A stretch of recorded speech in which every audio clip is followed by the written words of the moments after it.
sedikitnya ilmu Al-Quran yang diberikan ke saya pernah menyelesai. Kalau hari ini saya ngandelin profesi saya sebagai arsitek, butuh berapa waktu lamanya untuk saya bisa keliling Indonesia seperti hari ini, bahkan keliling dunia. Akhir bulan ini insya Allah saya dapat amanah ke UK, ke Inggris. Ramadan ada tawaran ke Australia tapi nggak jadi kami terima. Sebagai gantinya ada tawaran umrah Lailatul Qadar plus lebaran di sana. Pulang dari sana ada amanah ke Taiwan. Nanti bulan 10, bulan 11 Singapura, Malaysia. Jadi saya kalau mengandalkan profesi sebagai arsitek bisa juga keliling dunia. Arsitek itu kalau udah sukses dalam tanda kutip ya, bisa keliling dunia berapa tahun lamanya. Tapi hari ini dengan Al-Quran, Allah izinkan saya untuk melihat kebesarannya di berbagai daerah, bisa keliling dunia, keliling Indonesia, apa bagaimana? Saya mensyukuri itu, tapi lagi-lagi itu bukan ukuran kemuliaan. Kemuliaan itu tidak bisa dari aspek duniawi ya, bukan dari pencapaian materi, bukan dari banyak harta, bukan karena bisa keliling dunia, bukan karena popularitas, melainkan karena takwa. Itu ukuran kemuliaan seseorang. Jadi saya hari ini merasakan sedikit banyak rahmat Allah berkah dari Al-Quran. Meskipun saya belum jadi ahli, makanya ini menjadi spirit semangat buat saya untuk berdakwah, untuk bersyiar, untuk menjadi dai dengan kemampuan yang saya miliki. Sambil belajar, saya juga berusaha untuk berdakwah. Nah, balik lagi ke ilmu Al-Quran tadi kita bahas. Bacaan Al-Quran yang terbaik itu tartil, ilmunya tajwid. Kemudian untuk memahami Al-Quran, tadabbur, ilmunya tafsir. Untuk menghias Al-Quran dengan suara, tafanni, ilmunya maqamat. Ilmu maqamat ini menjadi instrumen dakwah saya, pendekatan dakwah saya untuk anak-anak muda khususnya ya. Itu segala usia bisa belajar Al-Quran, bisa menikmati Al-Quran insyaallah. Nah, bagi yang udah nyimak akun YouTube saya, tutorial irama Quran episode 1, saya kenalin jenis-jenis irama kan? Udah kenal, udah tahu namanya. Udah bisa bedain? Belum? Berapa kali nontonnya? Jadi teman-teman semuanya, bagi yang belum nonton ya, yang mulai dirahmati Allah, kita ketika membaca Al-Quran, pahalanya udah jelas ya. Kita baca aja nggak paham, nggak tahu artinya, nggak mengerti maknanya, pahalanya luar biasa. Satu huruf melahirkan 10 pahala, 10 kebaikan. Kalau masih belajar, masih terbata-bata, ternyata pahalanya bukan lebih kecil, melainkan double, 2 kalinya. Tapi kalau udah pintar, hanya kalau Al-Quran pembuatannya masa itu baru baca aja. Apalagi kalau kita membacanya dengan tilawah, bukan sekedar qiraah membaca meskipun kita nggak paham. Tapi kalau tilawah, kita dengar, kita baca Al-Quran untuk kita pahami maknanya, kemudian kita amalkan dalam kehidupan, itu pahalanya jauh lebih besar. Apalagi di tingkatan yang ketiga, tahfidzul Quran, membaca Al-Quran, menjadi hafizul Quran, hamilul Quran, mereka yang menjaga Al-Quran, menghafal Al-Quran. Allah berfirman dalam surah Al-Hijr ayat 9,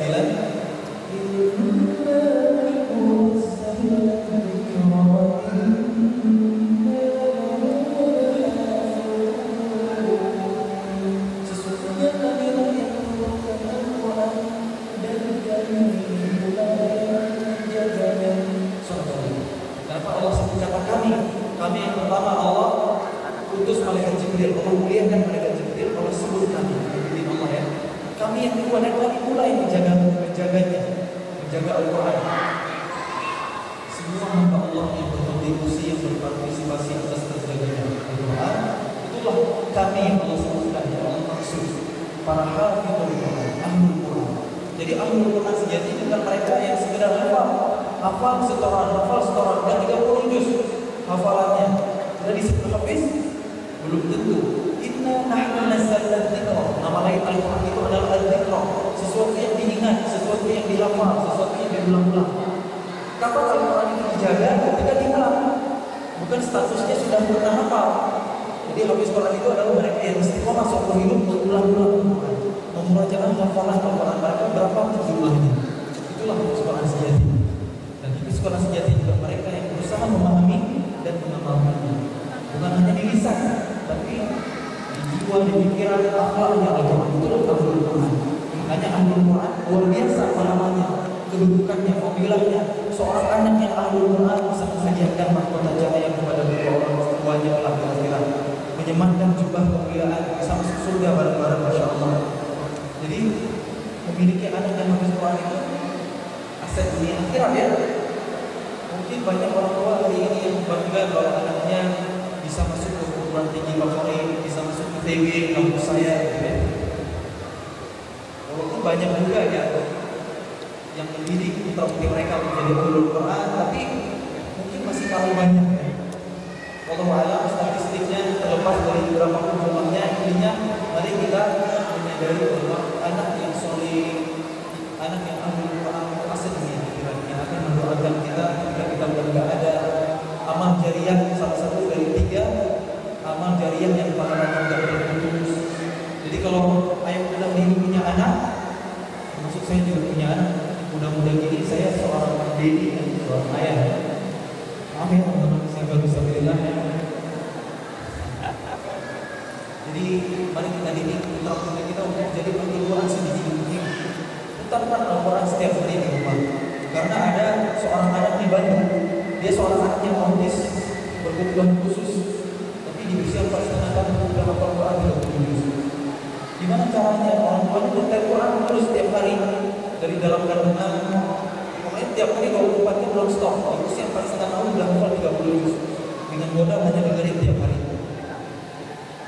Itulah mukjizat Al-Quran. Walaupun dia sahih Al-Quran gitu, paham itu belajar. Kalau kamu mudahkan Al-Quran dihafal, diingat, dipelajari, adakah kalian menjadi orang yang mempelajarinya, menghafalnya? Jadi luar biasa ya Al-Quran itu. Level-levelnya tingkat baca doang kepalanya luar biasa. Apalagi kalau dipahami, apalagi kalau dihafalkan, dan yang paling penting diamalkan.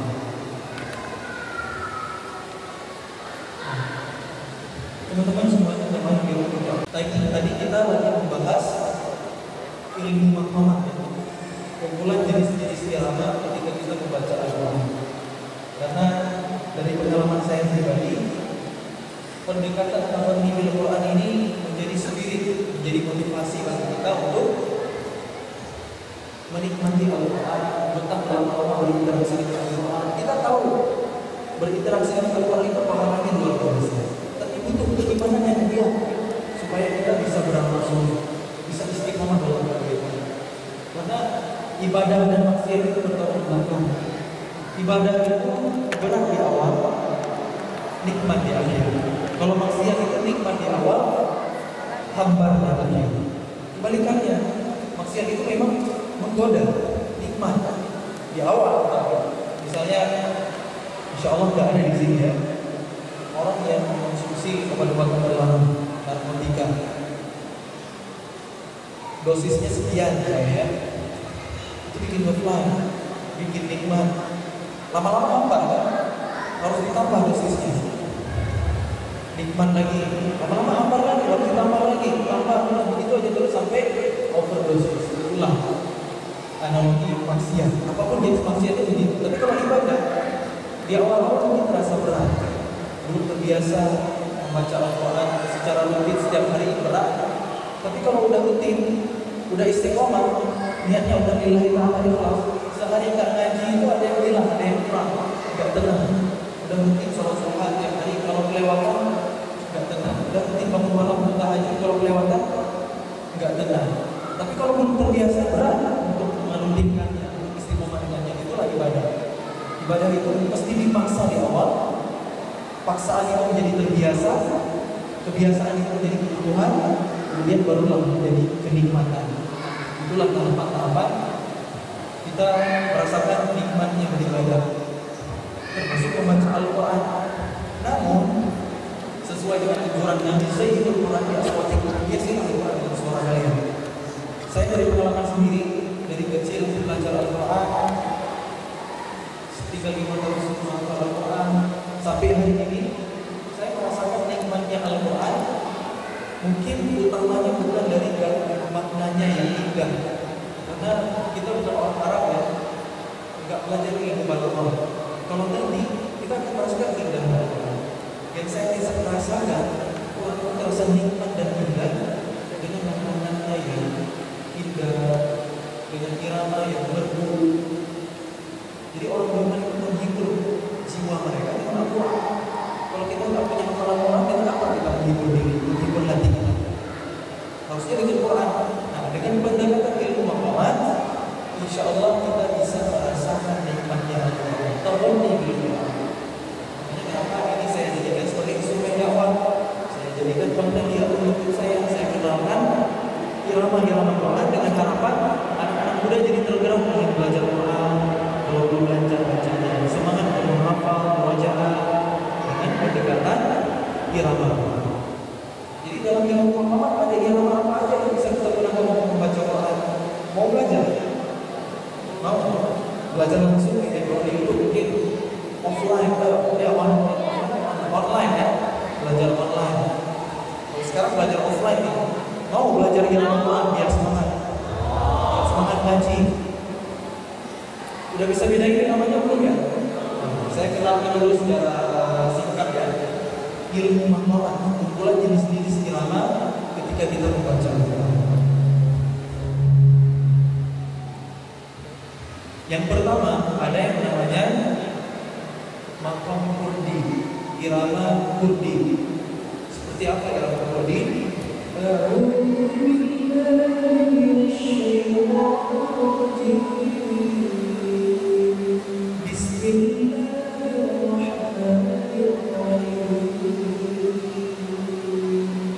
Ini namanya irama kurdi.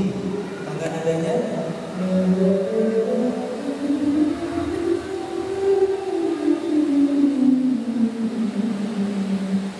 kalau kita ngaji pakai irama kurdi, sebenarnya kita lagi naik turun di rumus tangga nada yang bagus. Simpel kan? Makanya nanti variasi yang lahir dari irama kurdi itu bisa banyak sekali. Misalnya ada variasi irama kurdi dari Qori Muhammad Thaha Al-Junaid. Tahu Thaha Al-Junaid? Dulu anak-anak, sekarang sudah dewasa ya, usianya nggak jauh beda dengan saya. Ramadan yang lalu ke Indonesia.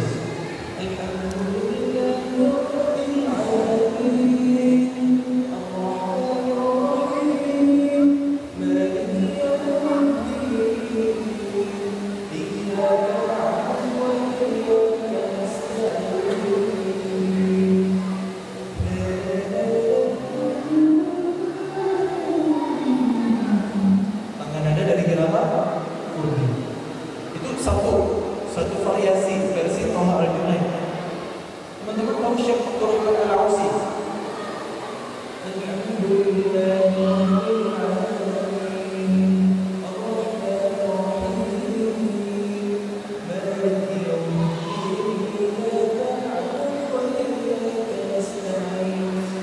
Iramanya kurdi juga. Kerasa nggak kemiripannya? Bisa ngerasain ya? Irama kurdi itu emosional, sedih. Karakternya, sifatnya. Jadi itu bukan irama Thaha Al-Junaid, bukan irama Syekh Abdurrahman Al-Ausi. Karena saya sering ngomong irama itu bukan irama Muslimin Islam ya. Bukan. Itu namanya irama kurdi. Siapapun bisa membawakannya, termasuk teman-teman. Jadi saya nggak punya irama. Kita hanya menggunakan irama-irama yang ada dari disiplin ilmu maqamat Al-Quran. Kebayang? Kebayang ya? Irama kurdi itu diaplikasikan bukan hanya ketika kita membaca Quran, termasuk azannya.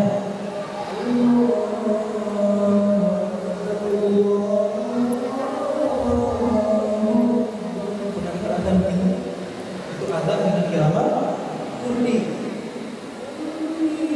Ada nasyid mungkin banyak orang kurdi di sini. Itu nasyid dengan irama kurdi. Cuma jangan suruh saya nyanyi ya. Saya jadi qori aja. Bisa jadi musik ya, double job gitu. Irama kurdi, bisa ngaji pakai irama kurdi? Bisa, insya Allah. Selama ini kalau ngaji dari iramanya kurdi, belum. Ada yang udah, ada yang tidak. Tapi ada miripnya.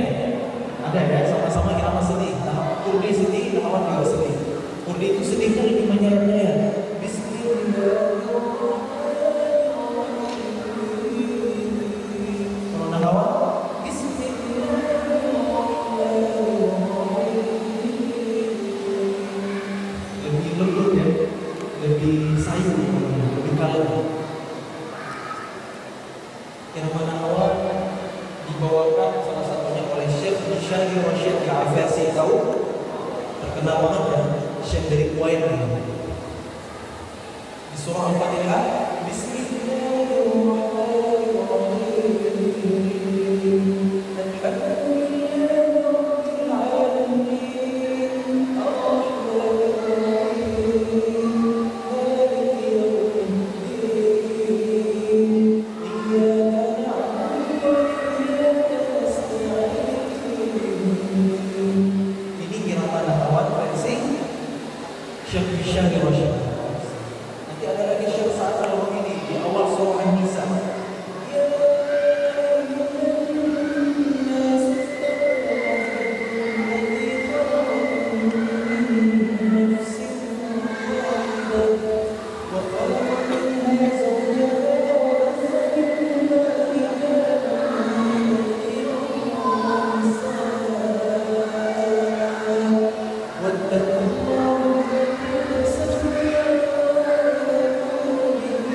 Kalau di azan jarang di Indonesia.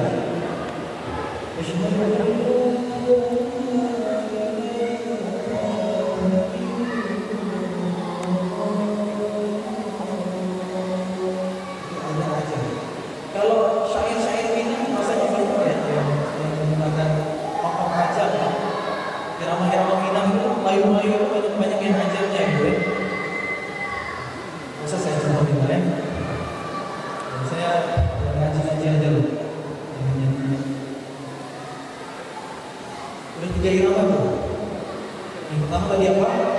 Kurdi, Nahawat, Ajam. Yang keempat ada namanya irama Hijaz, maqam Hijaz.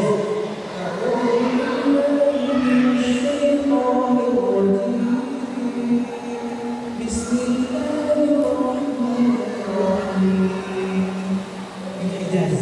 Karakternya itu sedih, tapi ada nuansa-nuansa mistis menyeramkan gitu ya.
Bismillahirrahmanirrahim.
kemasnya Ros.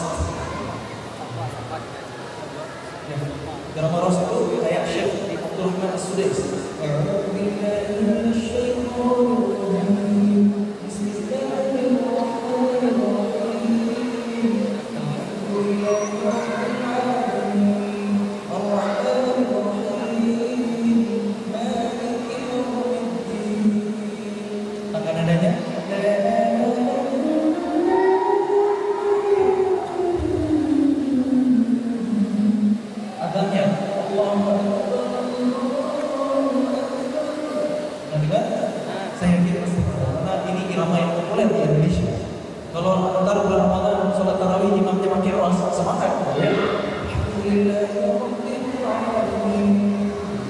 Semangat gitu ya, nggak ngantuk. Tapi kalau pakai irama selain Ros, ya tergantung bawaan sih. Termasuk ketika kita lebaran hari raya, takbiran di Indonesia itu pakai irama Ros.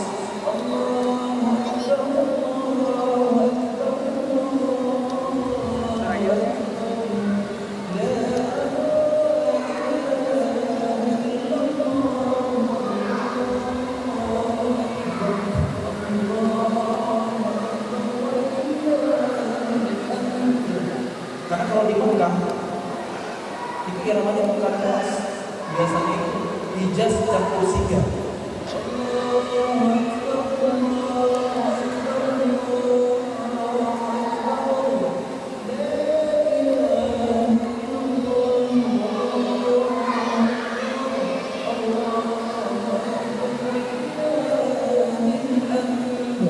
Takbir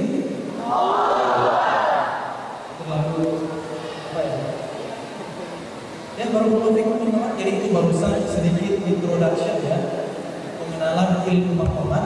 Tentunya bukan belajar ya, tapi hanya mengenal sedikit, baru covernya, baru sampulnya. Kalau teman-teman mau belajar, ya, belajar yang guru ya, atau kalau sosok guru yang bisa ngajarin, bisa belajar online di buku-buku sendiri.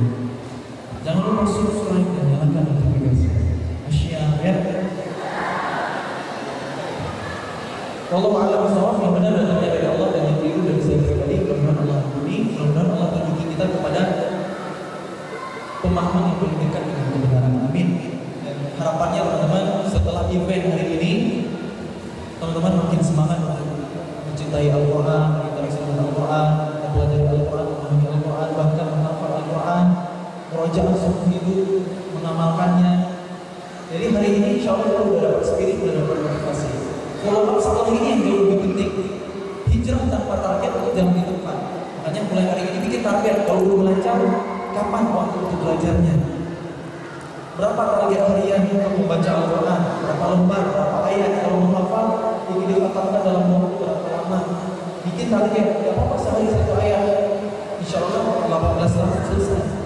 Kalau satu halaman 3 tahun, satu lembar sehari 1,5 tahun. Kalau 1 juz sehari sebulan udah beres. Tapi kalau cepat-cepat banget biasanya nggak langsung kuat, nggak mungkin. Karena Rasulullah menghafal Al-Quran selama berapa lama? 22 tahun, 2 bulan, 2 bulan. La tuharrik bihi lisanaka lita'jala bihi. Muhammad, jangan kau gerakkan lisanmu karena ingin cepat-cepat menguasai Quran. Ada prosesnya teman-teman, nikmati. Karena bersama proses itulah pahala yang kita dapat. Menghafal Quran itu bukan hasil, tapi proses. Karena seumur hidup kita harus terus mengulang hafalan kita. Jadi mudah-mudahan kita bisa menjadi ahlul Quran semuanya. Diri kita, keluarga kita, kalau pengen punya anak yang hafiz 30 juz, sebagai orang tua kita buktikan minimal kita hafal juz 30. Jangan kita pengen anak aja yang hafal Quran, orang tuanya enggak. Sementara dakwah yang paling efektif itu adalah dengan keteladanan, dengan contoh. Banyak hari ini anak-anak yang hafiz Quran saya itu pasti orang tuanya hafiz dan hafizah yang mengajarkan anaknya menghafal Quran. Jadi tidak cukup hanya antarkan ke sekolah, justru pendidikan yang utama itu di rumah. Jadi mudah-mudahan kita semua bisa menjadi ahlul Quran. Follow up setelah ini, interaksi dengan Quran, rajin-rajin hadir ke majelis ilmu, sholat berjamaah di masjid buat laki-laki, karena laki-laki yang sholat berjamaah di masjid. Sebab kalau laki-laki sholat di rumah itu laki-laki